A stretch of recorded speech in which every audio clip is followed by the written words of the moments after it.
all right, this is something I've been thinking about for a long time, and I've wanted to talk about it for a long time. So every year, I set goals. Relationship goals, personal goals, fitness goals, professional goals, right? And at the end of each year, I kind of go through my list that I set out, in January. Like I don't do New Year's resolutions. I like to do like a New Year's goal setting, and it's for the whole year. But something I've noticed and something I've been thinking about is that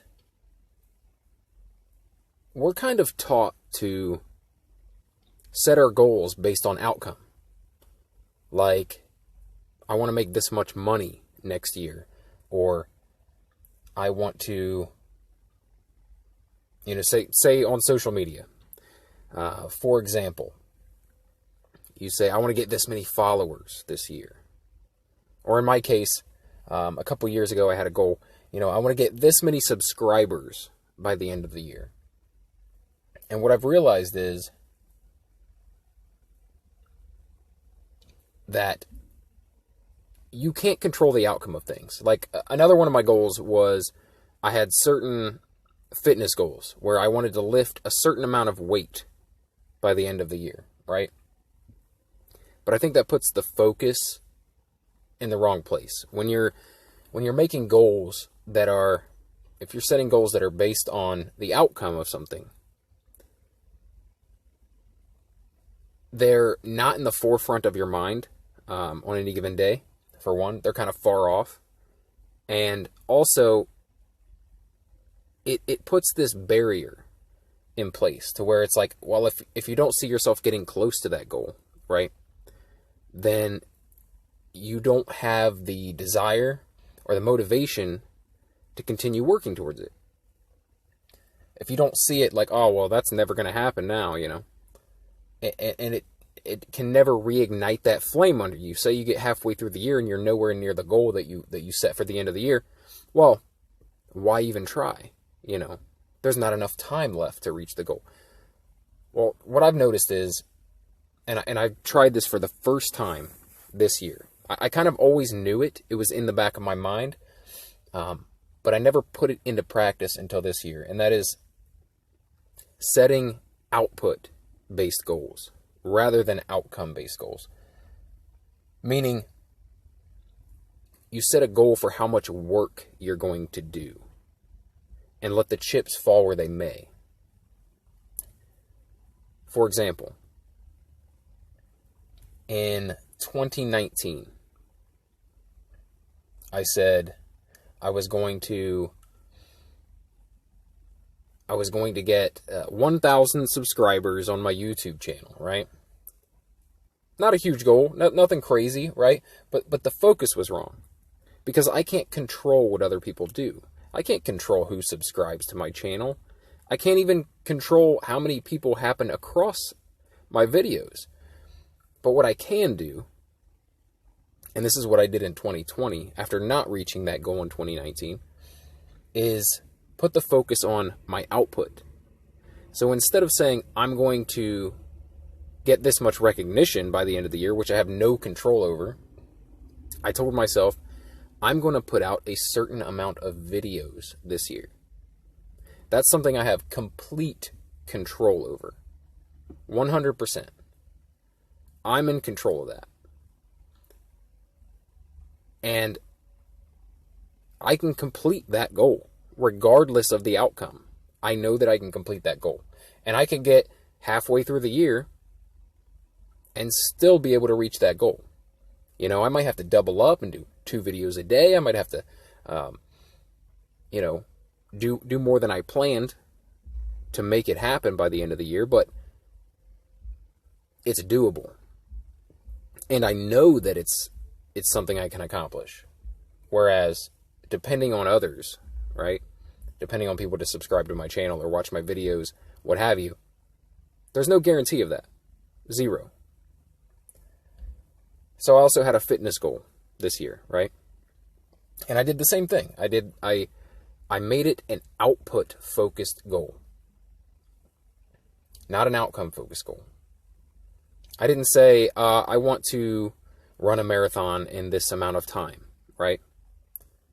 Because sure, that's a goal you can reach, but a lot of things could come into play, right? That could keep you from meeting that goal. So what I did at the beginning of the year is said, I'm going to make an output-based goal. I'm going to run a certain amount of miles this year that I have complete control over, right? Unless there's like an injury or something like that. But otherwise, it doesn't depend on any other circumstances. It doesn't matter if there's, like this year with COVID-19, there were no marathons to run, okay? But it also made it something that I had to continually work on if I was going to meet the goal, right? I couldn't wait till the end of the year and try to catch up, okay?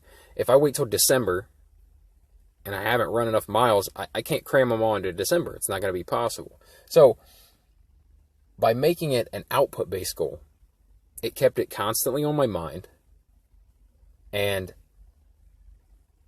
yeah, the funny thing is that I met that goal, right? I set this goal for the whole year. I said I was going to run 500 miles by the end of the year. And last year I wasn't really a runner. I had just started running last year, and I think I'd maybe run 150 miles of all of last year. And so this year I said, all right, I'm going to do 500. And I averaged it out, and it was like right around, 10 miles a week. And I said, okay, I can do this. Well, what happened is I got to the end of June and I was at 600 miles. And I know that if I would have set an outcome-based goal, I wouldn't have been anywhere near that. So then I had to reassess. I'm halfway through the year. I'm like, okay, well, let's make it 1,000. Let's make it 1,000 miles by the end of the year. By doing this, I put the ball in my own court, right? I made it so that it doesn't matter. It doesn't depend on anyone else or anything else. It's all about my work. If I do the work, I'll reach the goal. Now, like I said, for example, with work or something, if I was said I'm going to make this much money this year, I can't really control that, okay? I could get fired. I could have something affect my job. I could have, can I control if I get a raise? Maybe somewhat, but at the end of the day, it's someone else's decision, right? But what goal could I make for the year that's output-based? Well, I could say, I'm going to work more hours this year and set a specific goal. Rather than 40 hours a week, I'm going to work 45 hours a week, right? And it keeps it a constant goal every week. So it's always on my mind.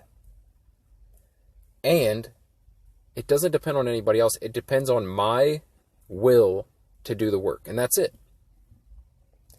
So I think that's the biggest, one of the biggest problems people have when they set goals for themselves, that they're outcome-based goals, like that they're supposed to get something by completing the goal, right? And at least for me personally, I've found that the output-based goals is where it's at. And yeah, it's completely anecdotal, but I just think it's a solid idea. In 2018 and 2019, I set all these goals, right? 2018, I set all these goals in January. I accomplished way less than half of them. Same in 2019.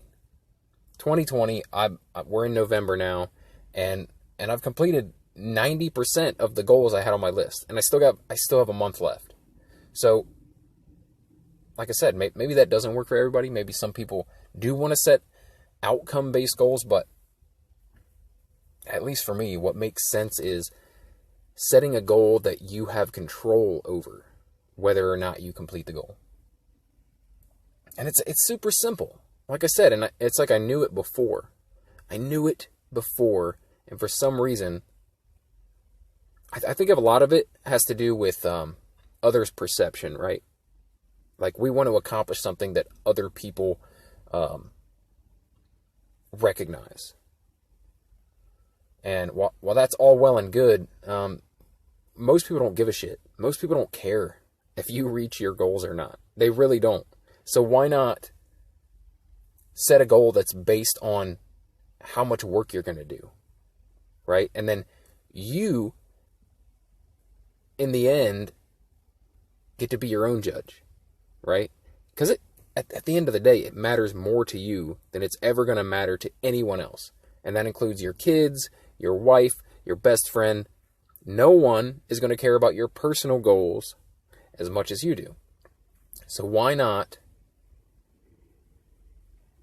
make yourself the judge? You know what I mean? Rather than other people. Just like the YouTube subscribers goal. When I let go of that goal that depended on other people's recognition, I reached it, right? And I wasn't even shooting for 1,000 subscribers this year. My goal was to put out 60 YouTube videos. And because that was always on my mind, I ended up putting out well over 100 this year. And I think that is a big key to it as well, is you end up doing more. Same with the running. Like, I ended up running way more because I knew, I have to put in the work. I have to. That is the entire goal. The goal isn't what I get from putting in the work. The goal is the work itself. So, like I said, could just be anecdotal. Take it or leave it. But for me personally, and I think for most people, that's probably the ticket. Setting output-based goals rather than outcome-based goals. Anyway, I'd love to hear what you guys think. Let me know. Have you had any success doing it this way? Or are you just a go-getter who achieves the outcome-based goals that you set? Do you need that kind of recognition at the end to hold you accountable? I don't know. Just let me know. Reach out, hit me up on Twitter or Instagram at RealBrettScott. Or if you're listening to this on YouTube, drop me a comment below. Let's talk about it. I will respond. But yeah, tell me what you think about output versus outcome. Because I'm interested to know if I'm alone in this, if I'm the only one achieving more when I set these work-based goals rather than setting, outcome-based goals. So let me know. If you enjoy videos or podcasts like this, here's what I do. On my podcast and on my YouTube channel, I try to do it every day. So I call it Daily BS. Every day I try to pick a random topic, something that I care to talk about, something that I find interesting. And it ranges. It's everything from entertainment to pop culture to, random thoughts like this. And, sometimes it's just stories from my questionable youth. But if you're interested in that sort of thing, getting a random topic in your feed every day, please subscribe for more, favorite or follow the podcast. And if you decide to stick around, then I'll talk to you again tomorrow. Thanks.